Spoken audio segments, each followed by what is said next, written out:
인플레이션 일어나고 있으니까 현금 가지고 있으면 현금이 쓰레기 된다고 하니까 이거 뭐 나보고 어떡하라는 거야 라는. 그럼 그 물가 상승을 만드는, 야기하는 그곳에 투자하면 되겠죠? 네, 뭐죠? 투자가 위축되고 소비가 위축되니까 이게 고금리에 따른 또 다른 역습이 23년에 시작되는 거죠. 스태그플레이션에 진입한다라는 액션은 22년 끝자락, 23년 뭐 이 정도가 되지 않을까 생각합니다.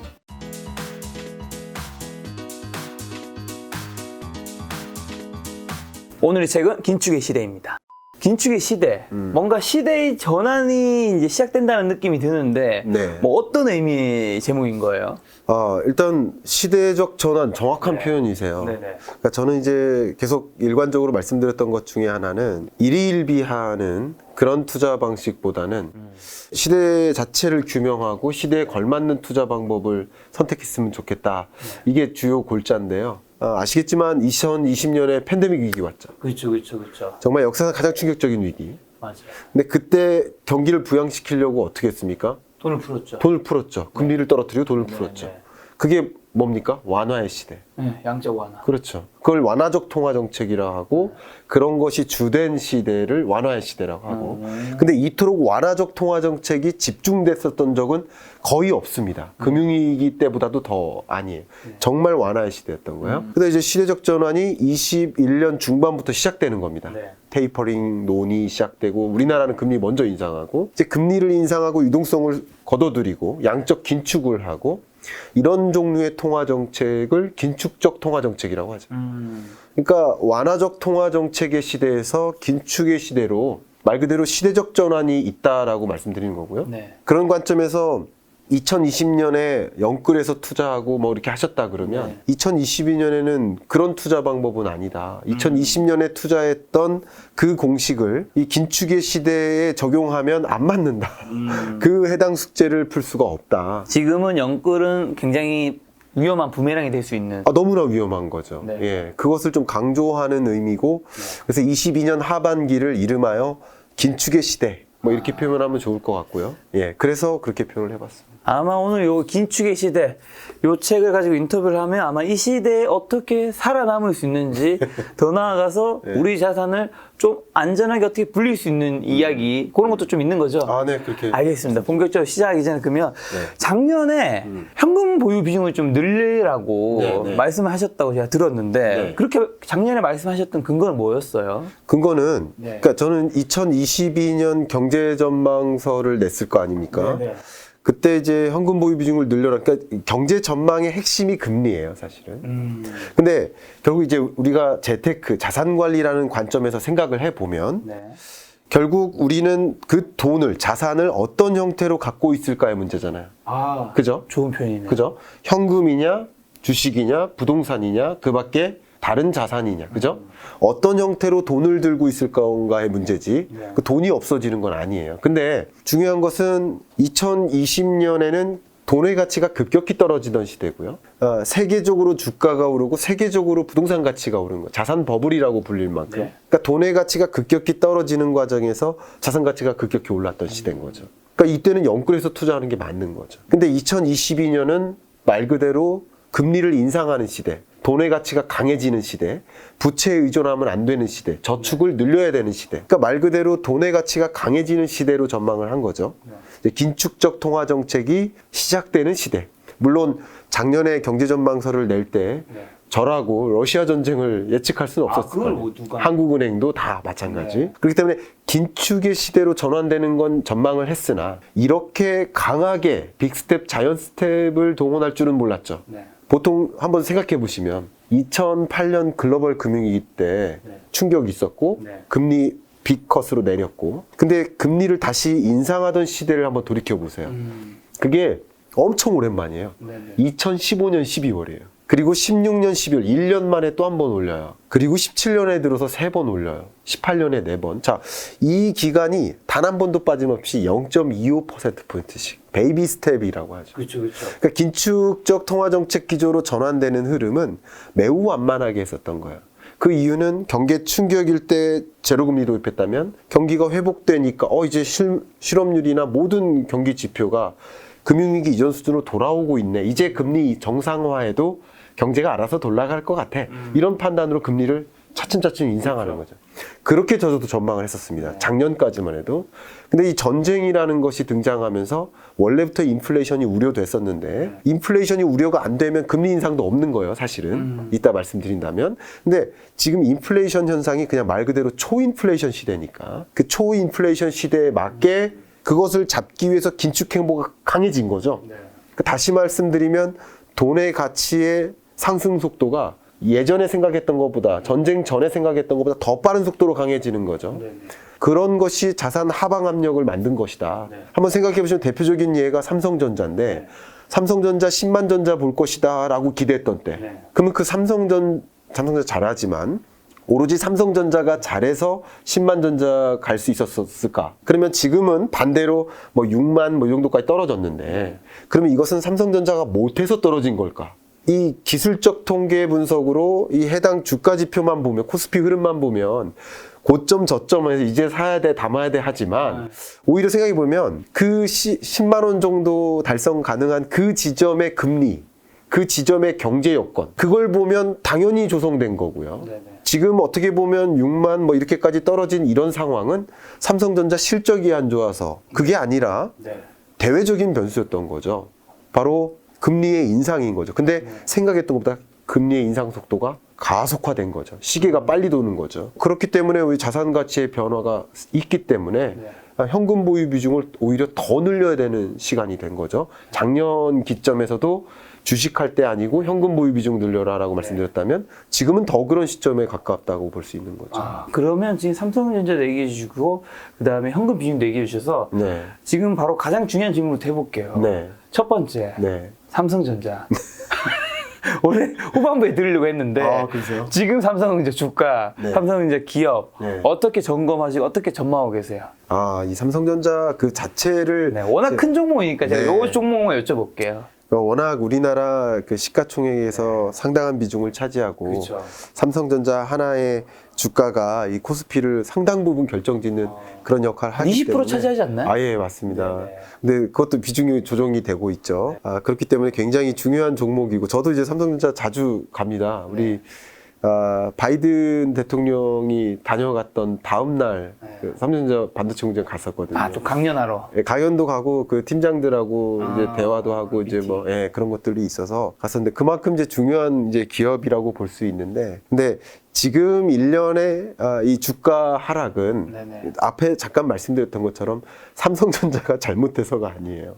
정말 말 그대로 대외적 변수인 거고요. 그러니까 10만 전자 바라볼 그 당시에 금리와 혹은 그 밖에 통화정책 여건, 경제 여건 그때 구성된 10만 원인 거고 지금은 삼성전자가 하는 일은 더 잘하기도 하고 그럴 수 있어요. 그런 관점에서 어떻게 보면 저는 일괄적으로 말씀드리고 싶은 게 종목의 문제가 아니다. 그리고 지금은 종목을 판단할 일이 아니다. 지금 그냥 장 자체가 그러니까 제가 여기 프롤로그에 그런 말을 담았는데 왜 내가 사면 떨어지나. 근데 사실 보면 그러기도 참 쉽지 않은데 저도 그렇더라고요. 근데 사실 보면 제가 말씀드리고 싶은 게 내가 사면 떨어지나가 아니라 떨어질 때 산 거죠. 그러니까 2020년을 돌아가 보면 다시 금리 떨어지고 환율 떨어질 때 주식 담으라고 했다면 금리 올라가고 환율 올라가면 당연히 돈을 담아야죠. 재테크란 소득의 일부를 자산과 바꾸는 것이잖아요. 그러면 그 소득을 이쪽 자산과 바꿀 것인가 현금의 형태로 갖고 있을 것인가 그걸 판단하는 이슈인데 기본적으로 주식뿐만 아니라 전반적인 자산 시장에 자산 버블이라고 했었잖아요. 21년 자산 버블이다. 이건 자산 버블에 해당된다. 그렇게 이야기했던 것을 잊으시면 안 되죠.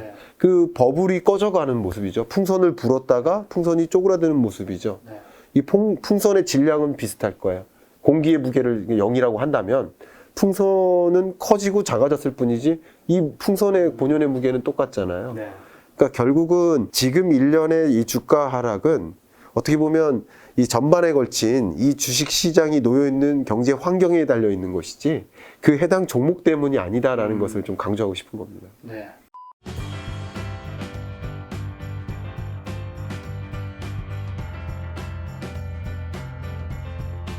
그러면 이 긴축의 시대에 돈은 어디로 흐르는지 여쭤보려고 하는데, 네. 근데 금리 인상하고 있잖아요. 네네. 그럼 돈은 어디로 가나요? 이제 돈의 이제 기회들은 현금성 자산으로 가죠. 현금 승자산. 그래서 이제 작년에 했던 그 표현은 뭐냐면 금리를 인상하기 시작하는 시점 있죠. 네. 금리가 이제 저점을 다지고 기준금리를 인상해야 되는 그 시점에는 은행들이 앞다퉈서 네. 그 특판 상품을 내걸어요.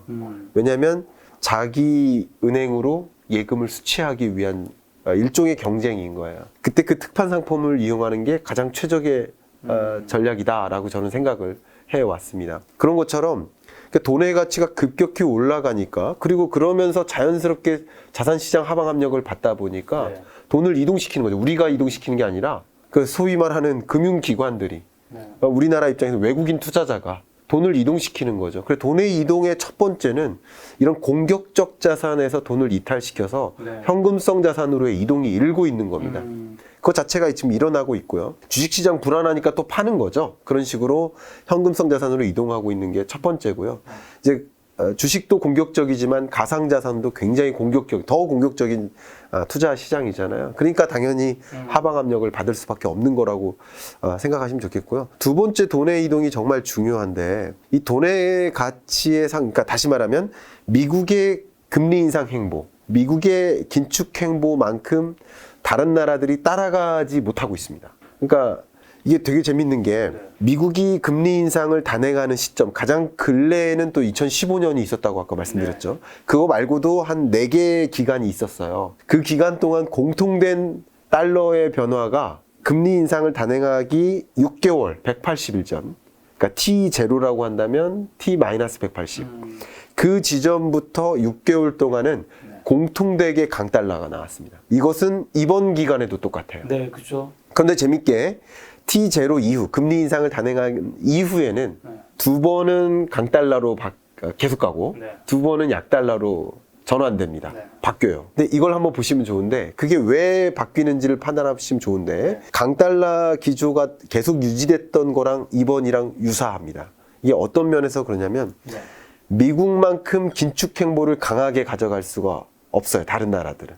그래서 금리 인상 속도가 다르기 때문에 우리나라도 단적으로 같이 금리 인상을 할 수가 없는 입장이에요. 우리도 금리 인상 하긴 하지만 금리 인상 보폭이 다르다는 거예요. 미국이 자이언트 할 때 우리는 빅스텝 할 가능성이 높고, 미국이 빅스텝 할 때 우리는 베이비 스텝 할 가능성이 높아요. 미국보다는 조금 약하게 한다는 거죠. 그럴 수밖에 없습니다. 네. 왜냐하면 이게 물가 상승 압력이 불균형합니다.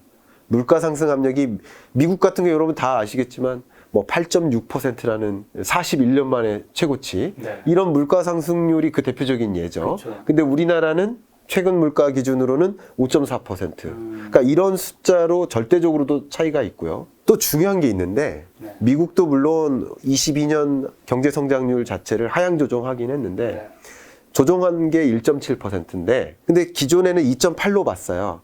물론 1.7도 미국 경제치고 그렇게 나쁜 건 아닙니다. 미국 경제치고는 그렇게 나쁜 건 아닙니다. 좋은 건 아니지만. 근데 어쨌든 미국 경제는 22년 경제는 괜찮다고 보는 거예요. 금리를 가파르게 인상한다는 얘기는 금리를 인하해서 경기 부양시켰던 그런 메커니즘이 없어도 괜찮다고 본 거고, 경기라는 토끼를 이미 잡은 상태예요, 쉽게 말하면.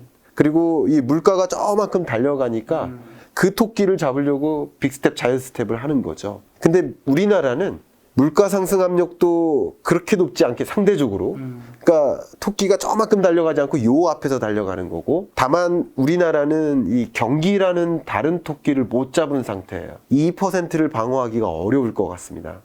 그만큼 우리나라는 경기를 방어하지 못하니까 두 마리의 토끼가 놓여 있고, 가치 금리를 인상, 속도를 똑같이 맞출 수가 없는 입장이죠.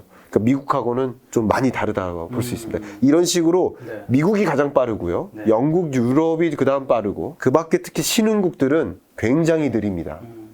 전혀 경기가 펀더멘털이 뒷받침되지 않기 때문에 금리 인상했다가 경기 꼬꾸라지는 거 아니야 하는 걱정. 지금 여러분들도 이미 지각하고 계시다시피 세계 경제가 안 좋게 흘러간다라고 생각하시잖아요. 그러니까 그렇게 하는 게 바로 금리 인상 때문인 거죠. 금리 인상으로 기업들이 투자 심리가 위축되고, 소비자들도 소비 심리가 위축되니까. 그러니까 그런 것들이 이제 걱정되는 그런 과정인 거죠. 그러니까 당연히 우리나라는 가치 금리 인상 행보가 어려워요. 그러니까 미국 돈의 가치가 그 어느 때부터 강합니다. 그러니까 다 강한 달러인 거죠. 그러니까 돈의 이동이 신흥국이 아닌 네. 선진국으로. 그래서 정말 걱정되는 것은 신흥국 위기입니다. 지금으로서는 신흥국 위기가 가장 걱정되는 거예요. 돈이 신흥국에서 선진국으로 공격성 자산에서 현금성 자산을 말씀해 주셨는데 네. 그러면 이제 주식 시장과 부동산 시장, 뭐 가상화폐 시장 이제 지금 이 세 개가 사람들이 가장 뭐 재테크 많이 하는 시장이니까 네. 당연히 셋 다의 하방 압력이 이어지겠고 그리고 사실 주식과 가상화폐는 이미 그걸 맞아버렸고 부동산은 지금 약간의 혼조세 네. 어디로 갈지 지금 갈팡질팡하고 있는 물론 하락 신호들이 많이 나오고 있긴 하지만 네. 그럼 이제 이후로는요 지금부터 지금까지 이미 그걸 맞은 거고 네. 앞으로는 여기서 좀 멈출 수도 있는 거고 네. 더 맞을 수도 있는 거고 한 거잖아요. 네네. 주식시장은 좀 어떻게 될까요? 주식시장은요, 제가 이제 시나리오를 한번 그려보면 네. 이미 FOMC 회의 결과가 나왔잖아요. 네. 그 결과에서는 어쨌든 23년 중반까지는 금리 인상 행보를 이어간다. 그렇죠. 이거였지 않습니까? 네. 그래서 지금으로서는 한 3.75 정도, 한 7, 8 정도, 요 정도까지 인상해 나가겠다라는 거예요. 근데 이것도 그때그때 FOMC 회의할 때마다 조금씩 달라지죠. 달릴 수 있어요. 네. 왜냐하면 발표되는 물가 상승률 같은 거, 이런 지표를 가지고 생각보다 이 물가가 잡히네. 예를 들어. 그럼 완화하는 거죠. 그렇죠. 그렇게 강한 그런 폭을 유지할 필요가 없는 거예요. 그런데 지금으로서는 어쨌든 23년 중반까지 인상하는 것으로 판단하고 있기 때문에 그러면 23년 중반을 놓고 주가는 보통 선행하니까 네. 선행 지표라는 건 다 알고 계시다시피 3개월에서 6개월 정도 선행하니까 그러면 대략 그로부터 6개월 그리고 3개월 그 사이 그 정도까지는 주식시장은 하방 압력을 계속 받겠구나 생각하시는 게 저는 적당하다고 생각합니다. 그게 그러면 연도 월로 치면 언제까지인 거죠? 2022년 말이죠. 12월 말이죠. 아, 그러니까 지금으로서는 23년 6월을 기준으로 해서 네. 추산을 하는 방식이니까 2022년 12월, 23년 1월 그 정도 사이 정도면 금리 인상 행보가 또 완화되기 시작할 겁니다. 네. 속도가.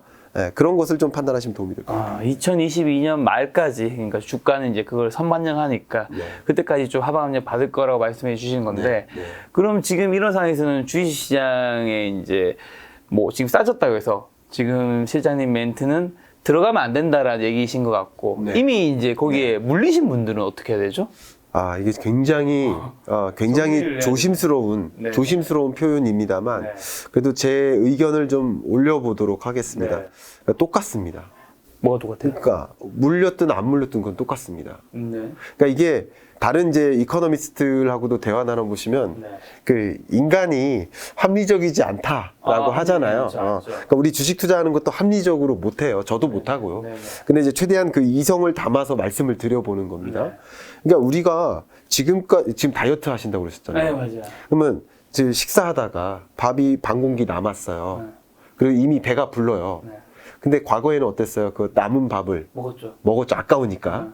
근데 아까우니까 먹는 행위는 추가적인 마이너스 아닙니까? 네. 그러니까 이게 썬크 코스트라고 하거든요. 매몰 비용. 그러니까 이 밥은 이미 지불된 비용이야. 그러니까 그 지불된 비용이 아까워서 그걸 먹자 하는 행위는 또 다른 마이너스인 거야. 예를 들어 그 밥 사려고 1,000원 썼는데 그걸 밥을 먹음으로써 또 1,000원을 쓰는 거예요. 마이너스 2,000원이 되는 거예요. 그게 이제 매몰 비용의 관점인데요. 그러니까 우리 인간이 비합리적이다라고 하는 거 저도 그래요. 밥 아까워서 다 먹어요. 네. 근데 투자만큼은 합리성을 갖출 필요가 있겠다라고 생각을 합니다. 네, 두 번째로 이제 보통 이제 인간이 비합리적이다라고 표현하는 그 이유 중에 하나가 기회 비용을 고려하지 못해서야 역시. 그렇죠. 예. 왜냐면 지금 알바해서 그래도 돈 얼마 벌었잖아. 그러면 됐지. 근데 사실은 그 학생은 그 시간에 알바 안 하고 지금 돈 조금 못 벌어도 자기 성장에 투자했으면 더 벌 수 있는 거죠. 그 기회를 놓친 거죠. 그러니까 이 두 가지가 이제 의사결정에 반영이 되니까 합리적이지 못할 수 있는데 저도 비합리적입니다만 투자라는 관점도 마찬가지입니다. 지금 잃었어요. 똑같다는 거죠. 이건 이미 잃은 거니까. 지금부터 더 안 잃는 게 중요한 거지. 물 타지 말라는 뜻이고. 그렇죠. 저는 개인적으로 추격 매수하는 것을 조금 이해를 못하고 있습니다. 네네. 그러니까 떨어지는데 왜 자꾸 추격 매수하면서 추가적인 마이너스를 만드느냐. 근데 제가 여러분들께 좀 드리고 싶은 이야기는 이 국면을 정의 내렸으면 좋겠다. 이 2021년의 국면과 네. 2022년의 국면은 다른 국면이라는 거죠. 네. 그러니까 이때 대세 상승장이 나왔을 때, 나 뭐 사라고 해서 샀더니 성공했어요. 당신 팬이에요. 만약에 그랬어요. 근데 그 종목 안 샀어도 다 벌었던 시점인 거예요. 마치 우리 커피 한잔 합시다라고 했을 때, 뭐 파리에 가서 마시면 더 맛있겠지만, 네. 날씨 좋은 날은 그냥 어디서 마셨든 뭐. 대세 상승장이 그래요. 네. 근데 이렇게 대세 하락장일 때는 종목의 문제가 아닌 거예요. 이렇게 막 엄청나게 폭우가 쏟아지는데, 네. 우산 쓰고 굳이 나갈 필요가 있느냐, 그 말씀을 드리는 거고요. 어쨌든 금리라는 그 추이를 보았을 때 네. 계속 금리를 가지고 말씀드리니까 네. 금리가 지금 인상할 일이 더 많이 남았어요? 이제 조금 올렸어요? 어떻게 생각하십니까? 아직 많이 남았죠. 아직 많이 남았잖아요. 네. 그러면 지금의 주가가 끝이 아닐 수 있다라고 판단하는 게 저는 맞지 않을까 생각하는 겁니다. 그래서 추가적인 손실을 덜 보고 네. 다시 한번 기회를 찾는 것이 적절한 방법이 아닐까 하는 의견을, 예. 물 타지 말라는 뜻은 이해했는데 그럼 갖고 있는 거는 그냥 이미 마이너스 이미 많이 났으니까 갖고 가야 될까요? 아니면 좀 정리를 해야 될까요? 예, 그것도 정리죠. 왜냐하면 지금까지 갖고 있는 그게 이미 마이너스를 본 거잖아요. 네. 근데 왜 더 갖고 있음으로써 추가적인 마이너스를 보느냐? 그러니까 매몰 비용을 때문에 그걸 못 파는. 예. 지금 실장님은 예. 하반기에도 증시 더 하락을 좀 예상하고 계신 거죠? 22년 하반기는 네, 그렇습니다. 그러면 이제 22년 이제 말쯤에 이제 선반영이 되는 게 끝나고 이제 2023년에는 조금 오를 거로 생각하시는 것 같은데 맞나요? 예, 주가는 다시 반등할 수 있어요. 반등한다면 네. 그러면 이제 반등하기 전에 이제 어쨌든 사긴 시작해야 되는 거잖아요. 아마 22년 4분기쯤이 네. 가장 저점이라고 생각하시는 것 같은데 만약 그때는 뭐 어떤 거 위주로 좀씩 담아가야 될까요? 지금 미리 이제 그 우리가 좀 알고 있으면 대응하기가 좀 더 편할 테니까요. 네. 반등을 하되 급격한 반등은 아닐 것이다라고 먼저 말씀드립니다. 왜냐하면 이건 너무 중요하니까 금리 인상 압력이 작용하다 보면 기본적으로 기업들은 돈 빌려서 투자하고 싶습니까? 움츠러들죠. 주가도 떨어졌으니까 자기 자본도 줄고 돈 빌리는 타인 자본도 움츠러드는 거예요. 그러니까 적극적으로 신산업을 못하겠죠. 못하죠. 신산업 못하면 가장 큰 문제 중에 하나가 뭡니까? 신규 고용 창출이 안 돼요. 그렇죠, 안 되죠. 이게 결국 기업들의 투자가 있을 때 고용 창출이 되는. 그럼 이 고용이 미진하면 당연히 국민 소득이 떨어질 거 아니에요. 그렇죠, 그렇죠. 그러면 소비로 연결되지 않잖아요. 그게 경기 하방 압력입니다. 스태그플레이션 오는 거 아니냐 하는 게 바로 그겁니다. 그게 뺑뺑뺑 도는 거예요. 그러면 지금 잘 쓰고 계신데 소비가 떨어지면 더 투자를 줄이겠죠, 기업들은. 그렇죠. 또 앞으로 돌아가는 거예요. 네. 계속 그렇게 또 투자가, 예. 그게 이제 이걸 긍정적으로 작용시키는 게 금리 인하인 거예요. 금리 인하를 통해서 투자를 증진시키고 경기 선순환을 만든다. 반대로 금리 인상이기 때문에 이게 반대로 작용되죠. 우리나라 경제도 좀 비슷합니다. 특히나 신정부 출범과 동시에 뭐 규제 완화한다. 신산업 진출해야겠다. 막 독려하고 그러잖아요. 그러니까 좀 하겠다 했는데 금리가 이렇게 올라가 버리니까 주가는 하방 압력 받으니까 기업들, 여러분들은 투자 손실이 있을지 몰라도 기업은 자본이 없어지는 거예요. 네. 그러니까 신산업을 못할. 그러니까 이게 경기가 선순환 안 좋아지는 거고. 근데 그런 과정에서 물가가 또 잡히는 거죠. 그러니까 이렇게 되는 겁니다. 계속. 그죠? 그러니까 경기가 순환한다. 이렇게 말씀드리는 건데 그렇기 때문에 주가가 급격히 치솟는 일은 아니다. 예. 근데 물론 전쟁의 종식이나 이런 것은 다른 시나리오입니다. 근데 이렇게 전쟁의 상태를 지금과 같다라고 가정했을 때 그런 방식인데요. 그래서 질문이 뭐였죠? 예. 그 질문에 대해서 답변 드려보면 테크주입니다. 그러니까 테크주가 성격상 다른 종목도 마찬가지인데 테크주는 이 급등락이 심한 종목이죠. 그렇죠, 그렇죠. 그러니까 왜냐하면 기대에 투자하는 방식이니까. 네.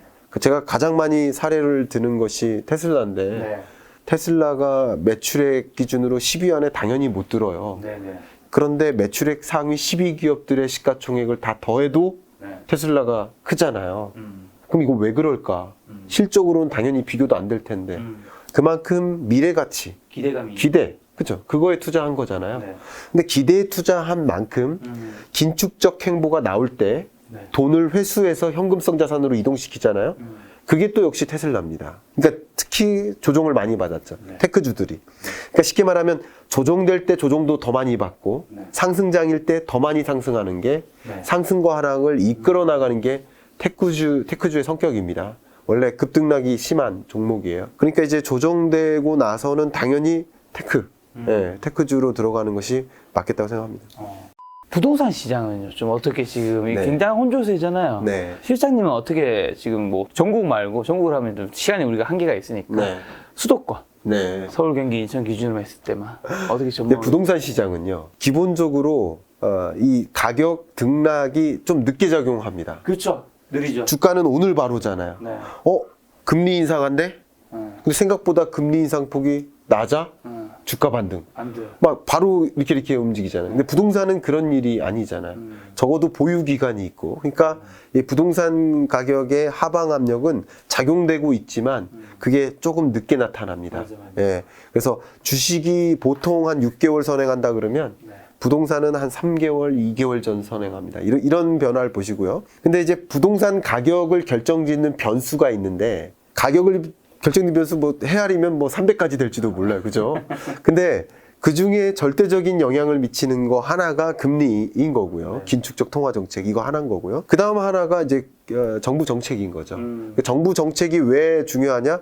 정책이 수요와 공급을 결정짓기 때문에 그렇죠. 네. 근데 이 정책 기조의 변화를 보시면 이 부동산 가격 부양적이에요. 부동산 가격을 상승시키는 요인이에요. 근데 재밌게도 자 보겠습니다. 금리를 이렇게 인상해 나가는 과정에서는 전반적인 주택 시장 하방 압력이 크게 작용하는데, 네. 그러면 지금 주택 가격 상승률이 현재 0.1% 수준이에요. 매우 낮습니다. 네. 그러니까 거의 0에 가까운 수준으로 하방 압력을 받은 거예요. 자, 그러면 거의 0에 가까운 주택 가격 상승률이라는 얘기는 반은 오르고 반은 떨어지고 있다라고 해석해도 거의 다름이 없죠. 그래서 일련의 지금 현상이 수도권과 이 지방권 간에 양극화가 확 벌어지고 있는 모습이고요. 지방권은 뭐 소위 특히 인구 소멸 도시라고 한다면 군소도시, 그런 지역은 수요가 아예 뒷받침이 안 되니까. 그렇죠. 예를 들면 독거노인 한 분이 사시다가 그 집을 비우면 다른 사람이 안 들어오는 그런 방식이니까, 이런 기준금리 인상에 따른 하방 압력을 바로 직격탄으로 받는 방식인 거예요. 그런데 수도권의 경우에는 수요가 뒷받침되다 보니까, 서울, 경기 마찬가지입니다. 수요가 뒷받침되다 보니까 부동산 가격의 하방 압력은 받고 있지만 상방 압력이 같이 작용해요. 근데 그 상방 압력 정책의 가장 주된 특징이 그거 아닙니까? 규제 완화? 규제가. 근데 규제를 도입했던 곳에 규제를 푸는 방식이잖아요. 네. 그러니까 다시 말하면 지방권은 원래 규제를 안 도입했었어요. 근데 규제 대상 지역은 원래 수도권이었어요. 근데 이런 지역의 규제가 풀리니까 상승 압력 있죠. 초과 증축 허용하고 리모델링 허용하고 그런 것들은 당연히 부동산 시장 입장에서는 긍정적인 가치 상승인 거죠. 근데 그 상승폭만큼이나 2020년 우리가 만났던 그 부동산 가격 상승세, 그건 다시 재현되지 어렵죠. 왜냐하면 금리 인상 압력이 그러니까 상승세가 매우 둔화된다.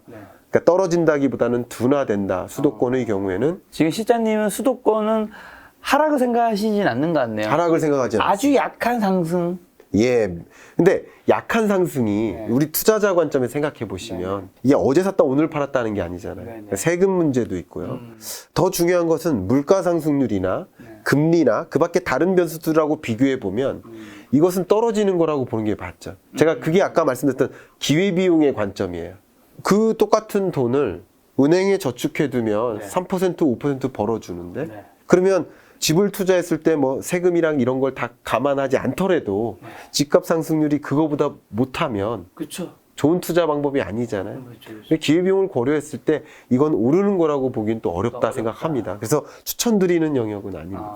네. 하지만 수도권에서 뭐 많은 분들이 또 어떻게 보면 또 사신 분들 입장에서 걱정하시는 큰 폭락까지는 또 폭락은 나오기 힘드나요? 여러분 한번 생각해 보세요. 그렇게 생각하시는 분 요즘 또 댓글도 많아요. 이게 2000 뭐 몇 년 쭉 그 부동산 가격 돌아간다. 지금 뭐 매덕 떨어졌다 했는데 이게 사실 얼마 올랐던 건데 이건 아무것도 아니, 이렇게 얘기하시는 분도 있으니까. 제가 보기에는 김 작가님의 고민인 것 같아요. 아니 저는 작년에 집을 샀어요. 네, 그러니까. 집을 사서 사실 저는 안 떨어지길 바라야 되는데 저는 양쪽 의견을 또 다 전달해야 되니까. 말씀을 드리면 여러분들이 이제 인구를 좀 중점을 둬야 될 것 같은데 이거 갑자기 또 다른 얘기지만 잠깐 해드리겠습니다.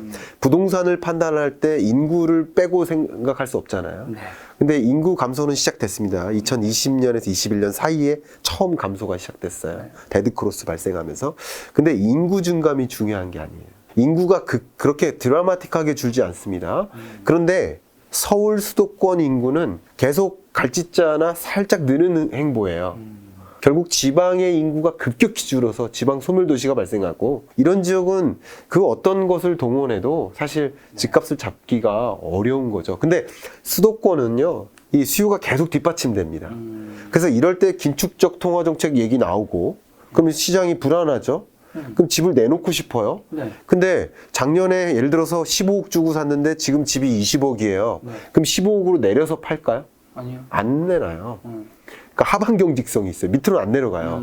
근데 수요가 뒷받침되기 때문에 그렇게 안 내려요. 이렇게 내려서 팔 바에는 나 계속 눌러 살래. 이런 니즈가 있고 어쨌든 이 가격 그냥 유지해서 팔아도 네. 살 사람이 있기 때문에 그러니까 그게 수요가 뒷받침된다는 하지만 뜻이에요. 그게 뒷받침 안 되는 지방 도시들에서는 이런 것들이 하락이 크게 좀 올 수도 있다. 네, 여러분이 부동산 시장은 먼저 어제 오늘 보는 게 아니고 장기적으로 보시잖아요. 네. 장기적으로 보실 때 정말 중요한 것은 인구의 증감이 아니라 인구의 이동입니다.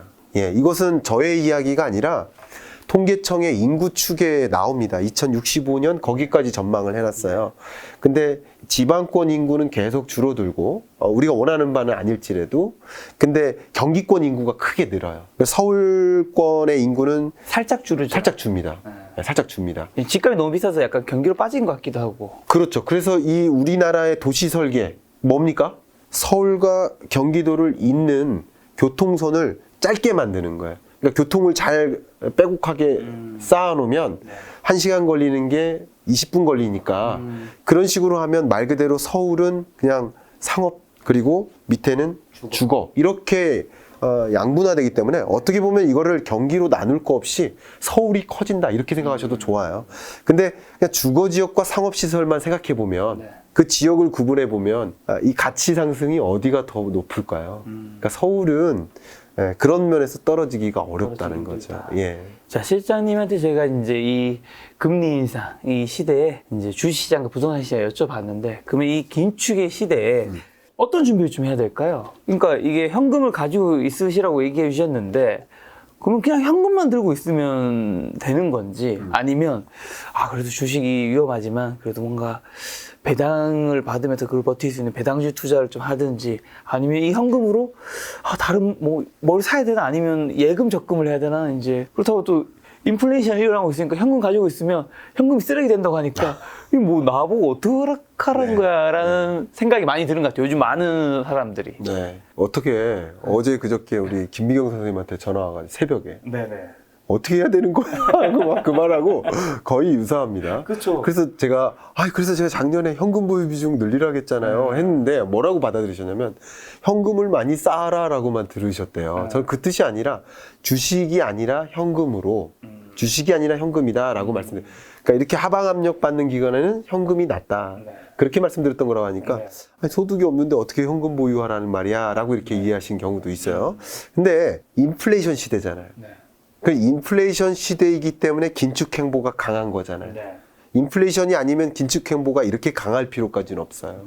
그러니까 자산 시장이 이렇게 조정될 필요도 없는 거죠. 그러면 인플레이션 무언가는 오르고 무언가는 떨어진다는 뜻이잖아요. 네. 인플레이션이라는 개념이 물가가 오른다는 거잖아요. 네. 그럼 그 물가 상승을 만드는 야기하는 그 요인이 뭔지를 보면 그곳에 투자하면 되겠죠. 네, 뭐죠? 그게 원자재입니다. 원자재. 네. 원자재 힘이 근데 많이 오르지 않았나요? 자, 너무 좋은 질문입니다. 원자재를 크게 세 가지로 분류를 하는데, 세 가지. 예, 그 하나가 에너지 원자재, 그렇죠. 원유, 천연가스 포함해서. 하나는 식량이 들어가겠죠? 네, 네. 두 번째가 철, 비철, 금속 원자재, 광물 자원이죠. 네. 세 번째가 식료품 원자재죠. 네. 주로 농산물 원자재라고 하는데 대표적인 게 밀, 대두, 옥수수. 이 대두가 콩입니다. 그런 것들이 소위 말하는 원자재 바스켓의 비중인데 제가 22년 경제 전망할 때 그렇게 구리사시라고 해서 비철금속에 투자하시라고 네. 그렇게 추천을 했었는데 국제 유가나 원자재 가격 전부 다 올랐지만 지금부터 오를 원자재가 뭘까를 판단하시면 또 도움이 될 텐데 그렇죠. 지금부터 물론 지금까지도 곡물 가격 뭐 최고치고 뭐 찍었습니다만 네. 곡물 가격은 향후에도 계속 상승세를 이어갈 것으로 판단을 합니다. 그 이유를 좀 여러분 들여다보시면 거의 나름의 확신이 생기시지 않을까 생각합니다. 네. 이유가 뭔데요? 이유를 말씀드릴게요. 네, 이유 말씀해 주시죠. 제가 말씀드리면 지금 곡물 가격이 네. 상승한 그 배경 뭐 첫 번째 이유 중에 하나가 러시아 우크라이나. 그거는 단기적인 이슈고요. 네. 구조적인 이슈부터 좀 볼게요. 러시아 우크라이나 맞습니다. 근데 그거는 기름 붓는 역할이었고요. 원래부터 곡물 가격은 오르고 있었어요. 러시아 우크라이나 전쟁이 그거를 촉발시킨 거죠. 불을 지폈다 이렇게 표현하죠. 근데 이렇게 곡물 가격이 오른 이유, 농산물 원자재 가격이 오른 이유의 첫 번째는 이상기후입니다. 여러분 아르헨티나, 브라질 이런 곡창지대 우리나라하고는 비교가 안 돼요. 혹시 군대 있을 때 이거 대민지원 가보셨어요? 가봤죠, 당연히. 이제 만기 평장지대 했습니다. 사람이 이렇게 벼 심잖아요. 네네. 그죠? 저도 몇 번 심어봤어요. 네. 근데 이 브라질, 뭐 아르헨티나 이쪽 가면요. 사람이 안 할 것 같은데, 땅이 그 너무. 우리나라도 LS 트랙터 같은 이런 기업이 트럭이. 트랙터 수출 많이 합니다. 네. 그러면 이렇게 하는 게 아니고요. 한 번 갔다 다음 날 돌아와요. 그만큼 뻗어 있어요. 네. 제가 그 말씀 드리는 건데 그런 지역이 안타깝게도 이상기후로 메뚜기 떼가 출범해요. 그리고 지금 최대 이슈 중에 하나가 바로 라니냐. 이 이상기후 현상들이에요. 네. 우리나라도 날씨 때문에 뭐 한파 왔다. 그 다음 날부터 막 채소 가격 급등하고 그죠? 네. 그런 것처럼 이 기후는 구조적 변화인데 제가 질문 드리면 그 이상기후 현상이 계속될 것 같아요? 아니면 단기적으로 끝날 것 같아요? 계속될 것 같죠? 계속 되게. 여러분도 그렇게 생각하시죠? 그걸 찾기 위해서 뭐 여러 ESG나 이런 맞습니다. 것들을 하고 있는 거잖아요. 네. 그것도 FAO도 세계 식량 기구도 계속 될 거라고 판단합니다. 네. 그러면 역시 곡물 공급량에 영향을 주는 요소죠. 구조적인 것부터 볼게요. 두 번째 요인 정말 중요한데요. 실례가 한다면 경유차 뭐세요? 경유차입니다. 경유차요? 요즘 죽겠어요. 저도 아니, 저는 진짜 네. 휘발유보다 싸기 때문에 샀는 게 이유 1위였는데 네. 더 비싸요, 요즘에. 네, 제가 가끔 타고 나가는 차가 하나 있는데 네네. 그게 가솔린 차인데 제가 그걸 자주 갖고 나옵니다. 자, 그렇게 말씀드리는데 제가 뭘 말씀드리냐면 경유차잖아요. 네. 그러면 기름을 뭐 한 달에 몇 번 넣으세요? 옛날에는 뭐 한 달, 운전 별로 안 했으니까 한 네. 달에 한 번 그냥 풀 한 달에 넣으면 한 번. 됐는데 네. 요즘엔 뭐 몇 번 더 넣어야 되는 것 네, 같아요. 어쨌든 한 번을 넣으신다. 아니면 뭐 1년에 100리터를 넣으신다. 네. 그렇게 했을 때 그럼 그 중에 혹시 바이오 연료도 넣으세요? 아니, 그냥 경유. 경유만 넣으시죠? 바이오 연료를 넣고 계신 거예요. 진짜요? 혼합되어 있어요. 3.5%가. 그게 우리 ESG적인 행보예요. 네네. 국가적으로. 네네. 탄소 중립 노력이에요. 이게 혼합 의무 비율로 명시가 되어 있어요. 근데 그 3.5%에서 계속 올려나갈 계획이에요. 네. 근데 이런 계획이 우리나라만 그런 게 아니라 세계적인 현상이에요. 그러니까 이상기후 잡겠다고. 근데 그런 과정에서 네. 당연히 이 바이오 연료를 뭘로 만드냐? 바이오니까. 네. 곡물로 만들어요. 옥수수, 대두, 팜유 뭐 이런 걸로 만들어요. 그러니까 이런 옥수수 수요, 팜유 수요 계속 늘어나는 거예요. 네. 곡물 수요는 는다. 그러니까 곡물 이상기후 때 공급은 부족한데 곡물 수요는 는다. 이런 일이 벌어지고 있고요. 네. 이런 관점에서 역시 수요를 폭증시키는데 예를 들면 GS 칼텍스하고요. 포스코 인터내셔널이 네. 이게 바이오에너지가 신산업이잖아요. 수소도 신산업이듯이 신산업 진출을 했어요. 네. 그래서 그런 팜유를 가지고 팜유를 확보해서 바이오 에너지를 만든다. 그 실제로 이 수요가 늘어나니까 신산업 맞습니다. 네. 곡물 수요라는 측면에서 계속 늘어나는 거예요. 이게 두 번째 이유인 거고요. 또 몇 가지 이유들이 있는데 그걸 이제 빼고 아까 말씀하셨던 러시아 우크라이나 전쟁이죠. 이것도 그러니까 이런 곡물 가격이 꾸준히 상승하는 흐름 속에서 네. 러시아 우크라이나 전쟁이 터졌는데 그러면서 모든 원자재 가격이 폭발적으로 폭등했었죠. 네. 근데 러시아 우크라이나 전쟁이 끝나면 나머지 에너지나 비철금속 원자재 가격은 네. 어느 정도 잡힙니다. 그리고 물론 식료품 원자재 가격도 일시적으로 잡힙니다. 이게 왜 그러냐면 실제 원유나 식료품 원자재나 이 공급의 부진이 있기 때문에 가격이 조정되는 게 아니라 이제 가격이 조정될 것 같아. 전쟁이 끝나니까 공급이 이루어질 것 같아. 하는 그 투자자들의 심리 때문에 선물 시장에서 먼저 반영되는 거죠. 네네. 항상 그런 겁니다. 그렇기 때문에 우리는 전망을 하는 거죠. 그런 관점에서 이 모든 것들이 전쟁이 만약에 종식이 되면 이 모든 원자재 가격이 일시적으로 급락합니다. 심지어 2001년부터 2015년까지 그때 원자재 슈퍼사이클이라고 하는 그 기간, 그 기간에도 글로벌 금융위기 직후에는 급격히 급락했었습니다. 그랬다가 다시 제대로 올라가는 거죠. 그런 것도 한 가지 중요한 시나리오로서 그리시면 좋겠습니다. 전쟁 이후 어떤 자산 가치 하방 압력이 있고 다시 올라가고 하는 것들. 그거 한번 보시면 좋겠고요. 이제 공급이 제대로 되겠네 하면서 올라가는 것 떨어지거나 가격이 떨어지거나 하는 것들이 있는데 식료품 원자재는 그렇지 않다는 거죠. 그 특징이 뭐냐면 이미 FAO에서 지난달 보고서를 냈는데 우크라이나 경작지가 35% 훼손됐습니다. 근데 이 경작지를 복구하는데 한 2년 정도 걸려요. 그러니까 우크라이나도 최대 곡물 공급 국가 중에 하나죠. 해바라기 씨유 1위 공급국이에요. 그 밖에 밀, 콩, 옥수수도 한 6위 정도 하는 그런 국가입니다. 곡창지대. 예. 그 우크라이나 국기가 그렇잖아요. 밑에가 곡창지대, 황금색, 위에가 하늘색, 푸른 하늘의 곡창지대를 뜻하는 그런 나라예요. 그러니까 그런 나라에서 곡물 공급이 지금 일시적으로 없었는데, 근데 지금 문제는 뭐냐면 전쟁이 지금 당장 끝나도 곡물 공급에는 2년 동안 지장이 있다는 거죠. 경작지를 다시 복구하는데 2년여 시간이 걸리니까. 그러니까 그런 것을 보면 식료품 원자재 가격 같은 경우는 전쟁이 종식되면 일시적인 급락은 있을 수 있지만 장기적으로 매우 유망한, 물론 무슨 식량 전쟁의 시대에 막 누가 굶어 죽고 이런 시대인데 그걸 투자로 이용하면 됩니까 하는 생각을 가지신 분들도 있는데, 안타깝지만 그 가격 지표를 전망하는 저로서는 그렇게 의견을 드릴 수밖에 없는 것 같습니다. 식료품 원자재에 투자하려면 어디에 어떻게 하면 되는 거죠? 투자처는 어디가 있나요? 정말 말 그대로 밀 가격, 옥수수 가격, 대두 가격, 그 가격도 이제 계속 바뀌잖아요. 그렇죠. 그 가격에 그대로 추종하는 ETF 상품들이 있습니다. 아무 여러분 투자할 만한, 지금 투자하고 계신 금융기관에 가서 이 곡물 ETF 같은 거 좀 알아보러 왔다. 아니면 그거 비대면으로라도 상담해 보시면 그냥 몇 개 검색해봐도 몇 개 나옵니다. 그런 것들 투자하시면 좋지 않을까 생각합니다. 자, 크게 오른 게 에너지랑 비철, 이제 금속이랑 강물 같은, 그다음에 식료품 이런 쪽이었는데, 식료품은 이 이후에도 전쟁이 끝나서 잠깐의 떨어짐이 있을지라도 앞으로 우상향으로 좀 당분간은 꽤 하락률이 높다.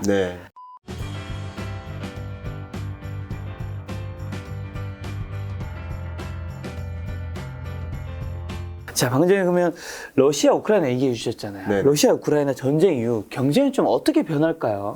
전쟁 이후에는 끝나면 어쨌든 러시아 전쟁이 22년의 최대 변수잖아요. 맞아요. 그죠? 그러니까 2020년의 최대 변수가 코로나19였죠. 그렇죠. 그리고 2021년의 최대 변수는 백신 보급이에요. 그죠? 백신 보급에 따라서 성장 회복 경로가 달랐었어요. 그리고 22년은 말 그대로 러시아 전쟁이니까. 일어날 줄 몰랐고, 일어난 다음에도 이렇게 길게 될지도 몰랐고. 그렇죠. 대부분. 그냥 한마디로 말씀드리면 작년에 한국은행이 22년 한국 물가 상승률 전망치를 8월 달에 몇 %로 제시했는지 아세요? 1.5%. 그러니까 2%가 우리나라의 목표 물가잖아요. 그걸 훨씬 밑도는 수준으로 전망을 했었습니다. 근데 러시아 전쟁 이후 지금 지난달 5월 달 기준으로 전쟁 이후를 반영했는데 4.5%. 그러니까 엄청나게 상향 조정했죠. 그러니까 한국은행조차 전쟁을 예상했겠습니까? 그때의 관점에서는 그 작년 8월 지점에는 당연히 1.5로 보고 있었고 누구나 그랬었어요. 한국은행뿐만 아니라 페드도 그랬고 IMF도 그랬고 저도 그랬고 물가 상승세가 계속 나올 것 같지는 않았죠. 자, 그런 관점이었는데 러시아 전쟁이라는 이슈가 이제 끝난다. 그러면 앞에 말씀드렸던 가장 중요한 이슈가 끝나니까 불확실성이 완화됩니다. 급격히 완화되니까 어떻게 보면 금리 인상 행보도 주춤해집니다. 굉장히 급격히 주춤해지고 실제 물가에도 그게 반영이 됩니다. 왜냐하면 이게 되게 재밌는 게 미국 물가는 그 소비자가 구매하는 소비 품목 전반에 걸친 물가 상승이에요. 근데 유럽, 영국은요, 다른 제품의 가격은 그렇게 급등하지 않았어요. 아직도 그냥 이래요. 근데 에너지 가격만 급등했어요. 그만큼 러시아의 의존도가 높았기 때문이에요. 다른 나라로부터 의존을 해야 되니까. 그래서 비슷한 8%대 물가 상승률을 기록한다는 것은 또 다른 접근이거든요. 근데 기본적으로 에너지 공급은 다시 원활해질 수 있어요. 휴전이니까 혹은 종전이니까.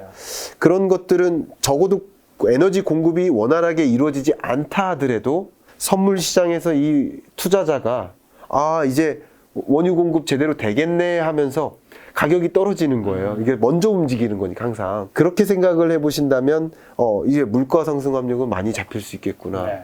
그러나 이 전쟁 이후에 네. 그 다음 시나리오입니다. 항상 전쟁이 있으면 전쟁 전에 폭락하고 주가라는 게 전쟁이 지속되면 다시 올라가요. 그러다 그 밖에 다른 요인 때문에 하방 압력을 받는 거예요. 그런데 지금 관점에서 중요한 것은 전쟁 이후에 복구 과정이 있잖아요. 그렇죠. 그러면 복구 과정이라 한다면 대규모 인프라 투자예요. 그렇죠. 그게 어떻게 보면 경기 진작 요소라고 볼 수 있을 것 같아요. 그러니까 전쟁이 촉발하기 전과 후, 그리고 전쟁이 종식된 후, 이런 시나리오들이 나타날 거라고 생각하시면 좋을 것 같습니다. 근데 이 러시아 우크라이나 전쟁, 그다음에 뭐 코로나 이런 것들로 인해서 이제 우리가 탈세계화로 좀 가고 있잖아요. 네. 이제 원래 세계화에서. 근데 이게 사실 러시아 우크라이나 때문에 뭐 이런 것 때문이 아니라 갑자기 찾아온 게 아니라고. 네. 세계화가 계속 줄어들고 있었죠. 세계화의 원래요? 기조가 원래부터. 코로나 이전부터? 이전부터요. 이전부터요? 예, 거의 기점을 2008년으로 삼으면 될 것 같아요. 그러니까 세계화의 의미가 네네. 이런 제품 하나 생산하는데 네. 한국에서만 생산되는 게 아니라는 거죠. 네. 여기에 뭐 플라스틱을 만들려면 원유가 필요하고 이 원유는 어디로부터 해서 이런 제품 하나, 이런 뭐 종이 하나, 책 하나 이런 거 하나 만드는데 수백여 개 나라에 걸쳐 있다 이 뜻이잖아요. 그런 걸 다른 말로 글로벌 밸류 체인이라고 하잖아요. 그러니까 글로벌리 밸류 체인이 분산되어 있다. 이게 세계화를 뜻하는 거예요. 네. 그럼 다국적 기업의 등장 뭐 이런 것들이 일맥상통하는 개념입니다. 근데 2008년에 위기를 만나니까 많은 국가들이 자국 경기를 부양시켜야 되는데 자국 경기를 부양시키려면 일단 고용을 만들어야 돼요. 일자리, 실업이 너무 심각하니까 일자리를 만들려면 제조기지가 다른 나라에 있으면 됩니까? 안 되죠. 네. 그러니까 리쇼링 정책, 그렇죠. 그러니까 리쇼링 전쟁이 이어졌었던 거예요. 그런 과정에서 특히 예를 들면 우리나라 같은 경우는 2019년 기억하실지 모르겠지만 한일 무역 전쟁. 네. 그때 우리 반도체 핵심 소재, 3대 소재 공급 안 하겠다. 그러면서 우리나라의 정책이 뭐였습니까? 우리나라의 그 한일 무역 전쟁을 겪은 이후, 물론 그 전부터도 그랬습니다만 핵심 정책 기조가 소부장이었죠. 소재, 부품, 장비 국산화. 이게 리쇼링이에요. 그리고 코로나19 만나면서 공장이 다 분산되어 있다 보니까 어디서는 와이어링 하네스, 어디서는 자동차 반도체, 어디서는 고무, 알루미늄 다 출처가 200여 개 나라가 흩어져 있다 보니까 이쪽 국가의 공장 셧다운, 이쪽 공장 셧다운. 그러니까 이 공장이 제대로 가동이 안 되는 거예요. 우리나라 공장도. 네. 부품 하나만 없어도 공장 가동이 잘 안 될 거예요. 그러니까 그걸 겪으면서 많은 글로벌 기업들이 깨달은 게 소위 말하는 글로벌 밸류 체인이 유리하지 않구나. 우리 경영 전략을 위해서도 네. 더메스틱 밸류 체인, 자국화하자, 네. 국산화하자 이런 붐이 일어났었던 겁니다. 근데 여기에 러시아 전쟁까지 등장한 거예요. 근데 러시아는 소위 말해서 미국을 중심으로 한 우방국들이 러시아에 대한 경제 제재를 가동했죠. EU가 경제 제재에 승인을 했죠. 그게 세계가 양분되는 흐름이에요. 그래서 UN 인권위원회에도 러시아를 빼자 하는 것들이 G20 국가들끼리 반반 갈렸죠. 네. 세계가 쪼개지는 흐름이에요. 그래서 그 상징처럼 이야기되는 게 1990년인데요. 네. 그때 맥도널드가 네. 자본주의의 상징, 민주주의의 상징. 그 당시 소련이죠. 소련의 첫 입점을 한 게 있었어요. 네. 그게 세계화의 상징이었어요. 근데 그 세계화의 상징이었던 맥도날드가 철수했죠. 근데 맥도날드만 철수한 게 아니라 뭐 스타벅스도 철수하고 나이키 매장도 다 철수하고 빅테크 기업들도 다 철수합니다. 이게 세계화의 종식이 가속화되는 거죠. 이런 게 탈세계화의 흐름인 거고요. 그런 관점에서 또 IPF 출범까지 했죠. IPF가 뭔가요? IPF가 네. 이게 작년까지만 해도 RCEP이라는 게 핵심적인 키워드였는데 그걸 이게 단적으로 간략하게만 말씀드리면 거대 경제 권역이 형성된다. 그러니까 대표적인 게 EU라는 경제 권역이 있죠. 근데 지리적 권역이 아닙니다. 네. 예, 경제 교류라는 면에서의 권역이에요. 근데 이게 어떻게 보면 메가 FTA 같은 거예요. 근데 FTA랑은 다른 겁니다. 근데 R7 메가 FTA 같은 성격인데, 근데 IPF를 이제 바이든 대통령이 한국에 와서 IPF 출범한다 하고서 공식적으로 선언했죠. 네. 근데 이것도 세계가 쪼개지는 과정인 거예요. 그러니까 미국이 중국을 빼놓고 IPF를 출범시킴으로써 아시아 태평양 국가들끼리 우리 반도체 동맹 만들자 이거예요. 여러분 잘 아시겠지만 반도체 세계 강국 중에 설계 영역은 미국이, 그리고 소재 장비는 일본이, 생산은 또 우리나라 대만이. 그러니까 결국은 이 IPF에 지금 대만이 안 끼어들었는데, 어쨌든 이 IPF 차원에서는 대만을 뭐 실제 공식적으로 끼어들이든 아니든 네. 관계를 돈독히 해서 중국을 따돌리고 싶은 니즈죠. 네. 반도체 동맹이에요. 이런 성격이 있기 때문에 이제 소위 여러분 21년인가요? 네. 중국이 요소 공급 차단했었죠. 네네. 요소수 대란 한 번 있었고 물류 대란으로 연결되고, 그게 보통의 공격이에요. 한일 무역 전쟁 때도 그 3대 소재 공급 안 하는, 이게 보통의 공격이에요. 경제 보복이 그게 대부분의 그런 것들. 아니면 뭐 관광객 안 보낸다, 뭐든지 안 보내는 방식이에요. 네. 안 받겠다. 네. 두 가지인데, 근데 이 중국 입장에서 네. 한국이 대놓고 IPF 출범에 참여를 했기 때문에 네. 공식화한 거죠. 세계가 쪼개지는데. 네.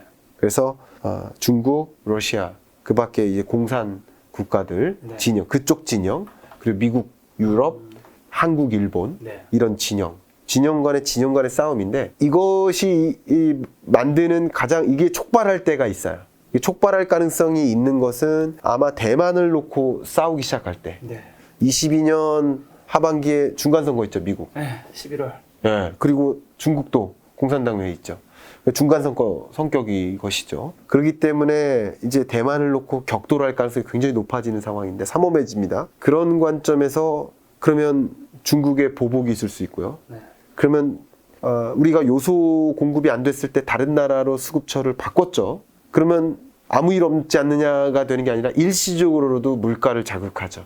그러니까 가뜩이나 지금의 숙제가 물가인데, 그 물가 상승 압력을 더 부추기는 그런 계기가 될 수 있는 것이 여러분 시나리오로서 네. 중국의 IPF 출범 이후의 보복, 그러니까 그것도 하나의 시나리오로 가져가시면 좋을 것 같습니다. 그럼 이런 변화 속에 좀 우리는 어떤 투자 준비를 해야 될까요? 일단 기본적으로 네. 이제 중국에 대한 의존도를 낮추고, 우리나라 전체 수출의 한 25.3%를 중국으로 보내잖아요. 그럼 중국으로 수출하는 것을 줄이자가 아닙니다. 네네. 수출되고 있는 건 잘 해야죠. 그렇죠. 근데 그만큼 다른 나라에 대한 의존도를 높이자는 거죠. 네. 인도, 인도네시아, 말레이시아, 베트남, 이런 지역, 이런 신흥국들을 중심으로 의존도를 높여나가자. 네. 그 뜻인데, 그렇기 때문에 인도나 특히 인도네시아나 베트남, 말레이시아 뭐 이런 종류의 지역들, 아시아 태평양 지역들, 그런 지역에 지금 그 숙제가 인플레이션이기 때문에 광물 자원 개발, 그리고 식량 자원 개발 네. 사업에 뛰어들 수 있습니다. 그러니까 이런 것들은 22년 하반기, 23년 초에 아까 말씀드렸던 그 매수 시점이 좀 도래하는 시점에는 그런 사업에 적극적으로 뛰어드는 기업에 상당한 기대를 가질 수 있겠습니다. 그렇게 보시면 좀 도움이 될 것 같아요. 자, 요즘에 또 원달러 환율도 굉장히 높잖아요. 네. 사실 1290원을 몇 달 전에 찍었다가 네. 이제 1200 초반 근처 뭐 30원이었나요? 네. 근처까지 좀 갔다가 이제 1200부터 다시 내려가면서 이제 내려가면 이제 여기 매수에 들어오지 않을까 뭐 이런 얘기들이 조금 나오기 네. 시작했는데 네. 다시 1295원까지 가면서 지금 이제 거의 1300원을 이번에는 돌파할 것 같은 그런 분위기인데, 강한 달러의 시대라고 몇 달 전부터 이제 일관되게 말씀하셨는데 네네. 왜 그렇게 말씀하셨고 앞으로는 좀 네. 어떻게 전망하세요? 앞에 이제 환율에 대한 설명을 일부분 드렸었는데, 네. 그런 관점에서 강한 달러 기조는 계속 나옵니다. 근데 다만 이 강달러가 지금부터도 더 강해진다, 이런 해석은 아닙니다. 근데 아까 제가 통계적으로는 이미 말씀드렸기 때문에 지금 그냥 기조적으로 한번 볼게요. 외교적으로 혹은 정치적으로 한번 볼게요. 미국의 입장에서 가장 그 중요한 숙제가 뭘까요? 미국 경제에서 그쵸. 바이든이 당면한 가장 중요한 숙제는 물가죠. 물가예요. 못 잡으면 이제 11월 중간선거 때 큰일 나겠죠. 그렇죠. 그러면 환율이 오르면 강달러가 미국 경제에 좋습니까, 나쁩니까? 사실은 좋을 때도 있고 나쁠 때도 있어요. 그러니까 우리나라 기업으로 치면 수출 기업 입장에선 고맙죠. 네. 다만 수입 입장에선 굉장히 가혹하죠. 제가 지난 주말에 한 그 인공지능 그 테이블 있죠. 이렇게 이동하는 서빙 로봇 그 사업을 하시는 분을 뵀는데 전체를 그냥 수입해다가 그거를 납품하는 그런 방식인데 환율이 너무 치솟으니까 수익성이 자꾸 떨어지는 거예요. 자, 이런 것을 생각해 보신다면 미국 입장에서는 제가 앞에 말씀드렸듯이 21년의 과제와 22년의 과제가 다릅니다. 근데 22년의 과제는 물가이기 때문에 모든 정책 방향이 물가 잡기에 집중을 하고 있기 때문에 환율이라는 것은 강달러가 유리하다는 거죠. 강한 달러 기조를 유지해야만 소위 말하는 미국도 엄청난 수입국이잖아요. 수입국 입장에서 각종 원자재나 완제품을 수입하는데 어쨌든 가격 상방 압력을 가져오면 안 되겠잖아요. 그렇기 때문에 수입 가격을 잡아서 자국 물가를 잡아야만 정치적으로도 좋기 때문에 아까는 통계적으로 설명드렸고 정치적으로도 강한 달러 기조가 나올 수밖에 없다는 것이죠. 그럼 이런 상황에서 우리는 좀 어떻게 대응해야 되죠? 사실 강달러 시대는 주식시장이나 거기는 별로 안 좋지 않아요? 안 좋습니다. 네. 앞에 말씀드렸던 것처럼 그런 관점에서 돈의 이동이 두 가지 종류의 돈의 이동이 있다라고 말씀을 드렸던 거고요. 신흥국에서 선진국, 예. 공격속 자산에서 현금속 네, 자산. 예, 그 돈의 이동이 더 빨라지는 거죠. 근데 여기서 제가 한 가지 여러분께 강조하고 싶은 신흥국입니다. 테킬라라고 있더라고요. 데킬라? 네, 데킬라를 그 한국어로 그 한글 문서에 쓰시면 테킬라가 아마 그 뭐라고 하죠? 그 제대로 된 언어인가 봐요. 네. 아마도 테킬라. 근데 데킬라 효과라는 게 있었어요. 1994년입니다. 근데 아이러니하게도 이번에 자이언트 스텝을 했었잖아요. 그 자이언트 스텝이 94년 이후 처음인 거예요. 28년 만에. 근데 그만큼 미국이 긴축 행보를 할 때 이 신흥국들은 올해랑 비슷해요. 신흥국들은 준비가 안 되어 있어요. 지금은 경기가 너무 안 좋아가지고요. 선진국들은 코로나19 이전 수준으로 돌아왔는데 신흥개도국들은 돌아오지 못한 상황이에요. 이 돌아오지 못한 상황에서 미국이 뭐 이렇게 긴축 행보를 막 단행하니까 너무나 힘든 거죠. 그러다 보니까 실제 이미 이집트 같은 경우는 구제금융 신청했었고요. 그 밖에 몇몇 국가들이 국가 비상사태를 선언하고요. 그런 국가들이 이제 계속 등장하는데 우리 한국인 국민 입장에서 대표적으로 좀 먼 나라니까 아프리카를 예를 들면 아프리카는 한 나라 같은 느낌이 있잖아요. 맞습니까? 유러피언들도 한 나라 같은 느낌, 남미 사람 한 나라 같은 느낌이 있잖아요. 그러니까 그렇게 오인하는 거죠. 이것도 비합리적인 판단인 건데 외국인들도 한중일 이렇게 있으면 같은 사람이라고 판단하고 헷갈려야죠. 있잖아요. 마치 그런 것처럼 이 투자자들의 심리도 멕시코에서 외환위기가 터졌다. 그러면 멕시코만의 문제가 아니라 남미의 문제구나 하면서 실제 멕시코뿐만 아니라 다른 나라에 투자했던 자금도 급격히 회수시킵니다. 근데 지금 IMF에서도 진단을 했는데요. 결국 가장 큰 문제는 단기 외채 비중이 높은 나라들인 거예요. 그런 나라들이 굉장히 위험하다라고 판단하고 있고요. 이런 데킬라 효과라고 하는데 그런 뭐 바트화 효과도 있었어요, 과거에. 그런 일들이 또 초래될 수 있다. 이게 굉장히 큰 또 다른 변수가 될 겁니다. 그러니까 이런 제가 몇 가지 변수들을 이제 말씀드리는데 이런 것들이 전개되는지 그것에 따라서 어떤 변화가 있는지 그걸 좀 주목하실 필요가 있지 않을까 생각합니다. 그럼 이제 강달러 시대에 네. 또 아까 전에는 또 현금성 자산을 가지고 있는 게 중요하다 하셨잖아요. 네. 그럼 이제 현금성 자산은 대표적으로 뭐 원화가 있고 달러가 있으면 네. 둘 중에는 뭘 가지고 있어야 됩니까? 둘 중에 하나를 만약에 둘 중에 내가 한쪽만 가진다면 네. 하나만 갖는다면 강달러니까 달러죠. 달러 위주로 가지고 있는 게 더 그게 나을까요? 달러를 이미 소지하신 분은 굳이 바꾸십시오. 근데 이것은 기회비용을 고려하는 게 아니라 그 거래 비용이 발생하기 때문에 그래요. 다시 바꿀 때마다 그렇죠. 수수료를 물고 하잖아요. 그리고 제가 지금 말씀드리는 이 강달러 기조는 물론 뭐 장중에는 1,300원을 찍을 수도 있고 뭐 이럴 수 있겠습니다만 일희일비하지 말자. 그냥 강한 달러 기조가 계속 나오는 시대입니다. 제가 어제 오늘을 제가 전망할 수는 없잖아요. 그러니까 여러분들도 그 시대를 전망하는 게 맞지 않을까. 어쨌든 이 강한 달러 시대는 22년 하반기까지는 계속 될 수 있기 때문에 이미부터 달러를 바꾸신 분은 달러를 들고 계신 게 맞고요.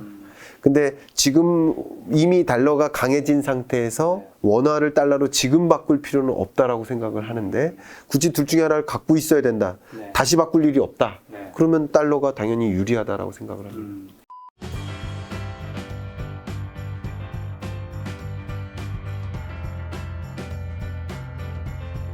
시장님 이번에 출간하신 긴축의 시대. 요게 이제 지나고 나면 네. 세계 경제, 한국 경제는 어떻게 되나요, 근데? 네. 정말 이제 무시무시한 일이 있는 거 아니냐, 네, 또 네. 퍼펙트 스톰 오는 거 아니냐, 그런 생각들을 좀 많이 하시는데요. 네. 저는 퍼펙트 스톰이 아닙니다. 그러니까 우리 퍼펙트 스톰은 이미 경험했어요. 2020년에. 그러니까 경제 충격이라고 할 때 세계 경제 성장률 기준으로 마이너스 3.1%를 찍었잖아요. 그게 퍼펙트 스톰이에요. 그리고 퍼펙트 스톰 이후에 그 경제가 상당한 수준으로 제자리 돌아왔죠. 선행 지표들도 그래요. 돌아왔단 말이에요. 그러면 지금부터는 경기 하방 압력인데, 그러니까 금리는 또다시 역습을 준다 이거예요.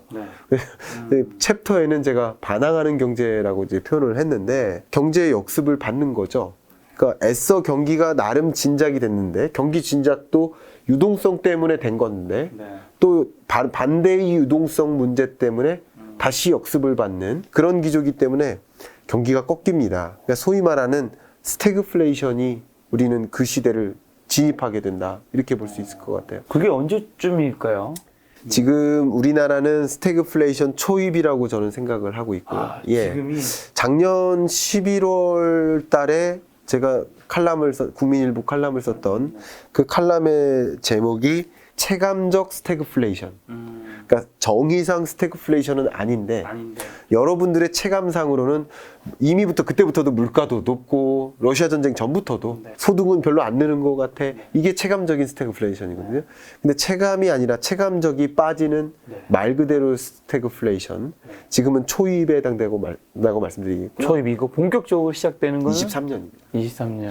그것은 이제 금리가 어느 정도 고점에 달하는 그런 지점에는 이제 금리 인하 필요한 거 아니야 라는 것을 생각하는 그런 지점이 말 그대로 이 저성장, 침체 국면이거든요. 금리 올려보세요. 그러면 한번 생각해 보세요. 금리가 올라가면 저축하고 싶어지죠. 그럼 저축하고 싶어진다는 것은 현재 소비를 줄인다는 뜻이죠. 미래 소비를 늘리겠다는 뜻이잖아요.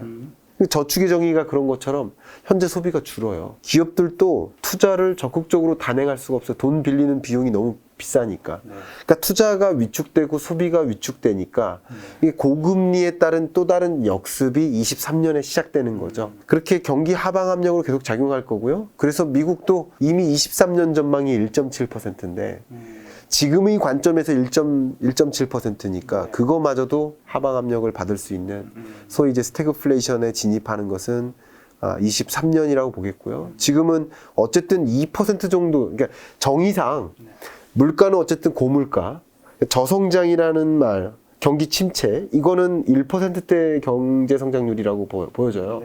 그러니까 아직은 스태그플레이션이라고 안 할 수 있지만 스태그플레이션에 진입한다라는 액션은 22년 끝자락, 23년 뭐 이 정도가 되지 않을까 생각합니다. 그러면 이제 아까 답변 주신 거 조금 이제 겹치는 게 있는데 네. 지금은 이제 2020년 말, 네. 2023년 초부터 네. 스태그플레이션 본격적으로 시작된다 하셨는데 네, 아까 전에는 올해 이제 4분기나 내년 네. 초부터 이제 증시는 반등할 수도 있고 네. 테크추를 사야 네. 되셔 얘기하셨어요. 네. 지금 이제 경기 침체 오고 난리 난다는데 지금 사라고요? 너무 좋은 질문이십니다. 네. 예, 주가는 이제 경기 따라가지 않고요. 첫 번째. 그래도 경기가 좋지 않기 때문에 반등하더라도 그렇게 뚜렷하게 반등하지 않는다고 말씀드린 게 맞아요. 그래서 그렇게 말씀드렸던 겁니다. 이제 이 금리라는 것과 우리 연동지어서 생각해 본다면 주가의 저점 구간은 그 지점인 거고요. 주가는 이제 반등하기 시작할 텐데 그 힘이 크지 않은 거예요. 그러니까 20년 충격이 있었고 20년 연중에 21년에 주가가 급격히 반등했었죠. 이게 경기가 폭발적으로 회복됐었습니다. 폭발적으로. 그러니까 경기가 뒷받침되는 거예요. 그러니까 그런 것처럼 경기가 뒷받침돼야 될 텐데 22년 하반기 23년에 경기가 뒷받침되기 어려울 거라고 보고 있습니다. 금리의 역습인 거죠. 그 반항하는 경제이기 때문에 어떻게 보면 실적도 말 그대로 실적이 그러니까 자 2022년 중반까지는 실적은 좋은데 주가가 하방 압력 받는 거죠. 근데 그때쯤 되면 안타깝게도 실적도 나빠지는 시대인 거죠. 예, 실적이 그렇게 좋지 못한 시대. 그거는 이제 경제 규모가 수축되어 가니까 금리의 역습으로 그런 일이 벌어질 거라고 시나리오를 그리고 있기 때문에 네, 그렇게 판단하신다면 주가가 어쨌든 저점을 형성해서 반등을 한다 하더라도 정말 우리가 20년에 경험했던 그런 드라마틱한 반등, 그런 걸 기대하기는 좀 어렵지 않을까 생각합니다. 자, 그러면 2022년 말, 2023년 스태그플레이션 온다면 지금 벌써 이제 한 6개월밖에 안 남았잖아요. 네. 지금 만약에 이제 실장님에게 5천만 원 정도의 이제 현금 자산이 있어요. 네.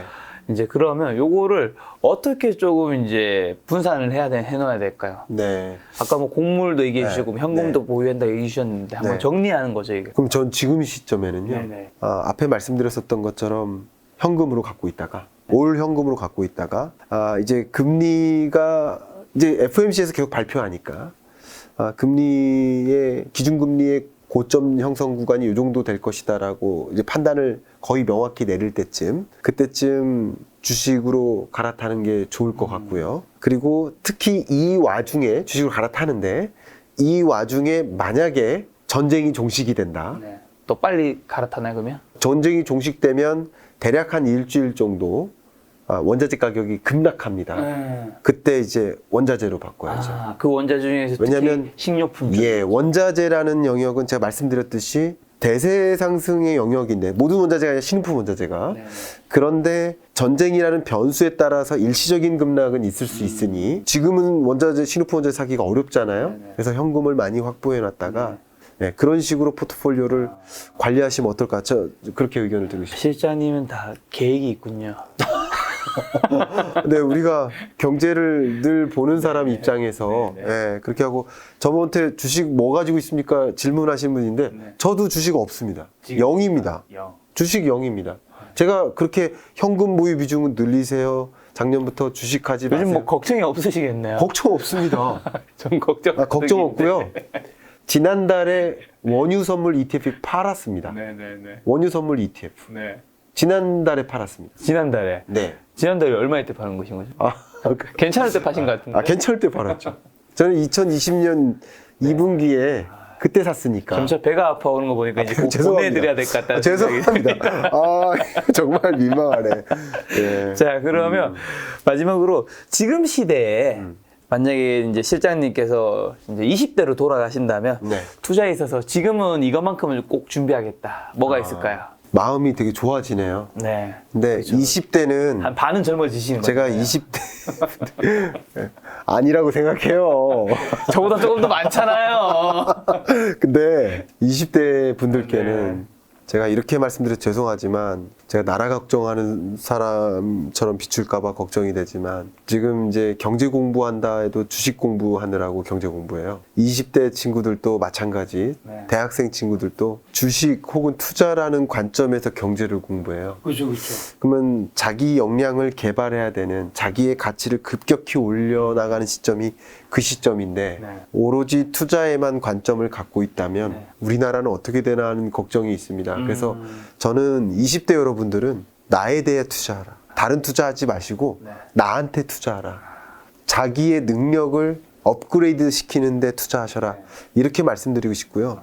하루 종일 주식 차트 보면서 거기 샀다 팔았다 이런 방식의 투자는 절대 하지 마시고, 굳이 투자 의사결정을 한다면 제가 말씀드렸듯이 그냥 시대를 규명하고 거스를 수 없는 그 흐름을 판단하신다면 그냥 그 기조에 따라가는 겁니다. 그래서 장기 투자하셔라. 그런 기조적 변화에 맞게 전 그렇게 드리고 싶고, 저는 20대 여러분들은 그냥 나에 대해 투자하십시오. 이렇게 의견 드리고 싶습니다. 실장님 이번에 추가한 시점은 이제 긴축의 시대인데 네. 마지막 멘트를 들으니 그냥 지금의 시대는 이제 원화 채굴의 시대. 맞아요. 네. 재테크로는 좀 힘드니까 내가 열심히 이제 다시 근로소득이 좀 다시 올라오는. 20대 이상의 여러분들께 말씀을 드리면 이참에 거시경제를 좀 보셔라. 제가 앞서도 말씀드렸던 좀 강조하고 싶은 것이 10만 전자 바라볼 때 그 10만 전자 바라보는 이유가 삼성전자 때문일까? 거시경제 여건 때문일까? 역시 지금 이렇게 많이 떨어진 이 지점에 이 이유는 또 역시 삼성전자 때문일까? 삼성전자가 처해 있는 거시경제 여건일까? 그러니까 그 주가를 해석할 때 그 기술적 분석이라는 관점에서 차트에만 의존하지 마시고 그 차트가 그려진 배경에 해당하는 거시경제, 금리를 보셨으면 좋겠다. 이 말씀 드리고 싶고요. 매크로가 무너지면 뭐 개별 종목도 버티긴 쉽지 않겠죠. 맞습니다. 그렇게 좀 의견 드리고 싶고요. 많은 분들이 주식 전망 관심 있고 부동산 전망 관심이 있는데 그것도 중요합니다. 근데 그거에 앞서서 전개돼야 될 게 바로 금리 전망입니다. 처음부터 말씀드렸듯이 돈을 어떤 형태로 갖고 있을까의 문제이기 때문에 네. 주식 어떻게 될까, 부동산 어떻게 될까라는 관심을 갖기 이전에 네. 그럼 내가 갖고 있던 그 돈의 가치는 어떻게 될까? 그걸 보셔야 된다는 것을 좀 강조하고 싶은 겁니다. 알겠습니다. 많은 분들이 이제 주식과 이제 부동산 이전에 경제와 금리 공부도 해야 했다는 생각이 들었는데 네. 하지만 또 많은 시청자분들은 또 내가 경제라든가 금리를 아는 이유는 이제 결국에는 그렇죠. 투자 때문이니까 네, 그럼요. 마지막으로 하반기 증시 투자 포인트라 눈여겨봐야 할 변수만 좀 한번 탁 찍었고 가져옵니다. 눈여겨야 할 변수 앞에 이미 말씀드렸던 러시아 우크라이나 전쟁의 종식 여부 네. 굉장히 극명하게 달라집니다. 특히 주식은 이 공격적 투자 자산이기 때문에 가장 중요한 건 또 불확실성이에요. 불확실성을 잡는 요소이기 때문에 적어도 일시적인 급등을 만들 수 있습니다. 그렇죠. 굉장히 중요한 포인트고요. 또 IPEF 말씀드렸었는데 이것도 굉장히 중요한 변수입니다. 이 변수는 특히 대만을 놓고 격돌을 할 때 상당한 긴장감이 다시 조성될 수 있고 네. 이게 또 물가 상승을 초래하는 요인이 될 수 있습니다. 전쟁 정도는 아닐지라도 전쟁만큼이나 긴장감을 조성시킬 수 있습니다. 중요한 포인트인 거고요. 그리고 한 가지 또 중요한 것은 매월 발표되는 물가지표, 미국 CPI, 이 물가지표에 따라서 역시 주가가 바뀌는 단기적인 거 잠깐 하나만 포인트 따로 별도로 말씀 한번 드리면 시장에서 이번 미국 물가 상승률은 한 8.12% 찍을 거야 라고 기대했어요. 왜냐하면 맞아. 3월부터 8.5, 8.3 그러니까 또 떨어질 거야. 이렇게 이게 기대였거든요. 근데 그 기대, 물론 이게 41년 만에 최고치인 것도 있지만 시장의 기대치보다도 높은 것만으로 많은 투자자들이 금리 엄청 인상하겠네? 네. 자이언트 스텝 하겠네? 그렇죠. 라고 하면서 돈을 이동시킨 거예요. 그래서 그 다음날 주가가 급락해. 또 두 번째, 금리도 보세요. 시장에서는 그런 요인 때문에 적어도 자이언트 할 거야. 아니면 울트라 할 거야. 1% 올릴 거야. 그러면 이제 이걸 평균으로 생각해 보면 시장의 기대는 0.89 이 정도일 거예요. 근데 그거보다 긴축 행보가 안 나온 거죠. 0.75니까. 시장의 생각했던 것보다는 덜 긴축 행보 보였네? 하니까 주가가 그 다음날 또 급등했죠. 이런 단기적인 현안을 봐도 그런 것처럼 역시 물가와 그리고 기준금리 의사결정. 그러니까 4번 남았습니다. 미국도 4번, 한국도 4번. 이게 각각이 FOMC 통화정책회의 이후에 그 회의록을 발표할 때마다 그것이 이제 또 증시에 영향을 미칠 것이기 때문에 이런 것들이 정말 중요한 변수들이겠구나 생각합니다. 네, 최근에 이제 주식 시장이든 부동산 시장이든 보면서 저는 사실 이 매크로가 힘들어지면 네. 내가 아무리 뭔가 노력을 해도 참 그 노력이 소용이 없어지겠구나 그런 생각이 좀 들더라고요. 정확한 표현이십니다. 그런 차원에서 오늘 이제 이 시간이 많은 분들에게 그 매크로를 좀 이해하고 공부할 수 있는 시간이 되었으면 좋겠다는 생각이 들었습니다. 오늘 만남의 손님은 김강석 실장님이었습니다. 지금까지 여러분 소중한 시간을 함께 해주셔서 정말 감사합니다. 오늘도 김 작가였습니다. 고생 많으셨습니다. 감사합니다.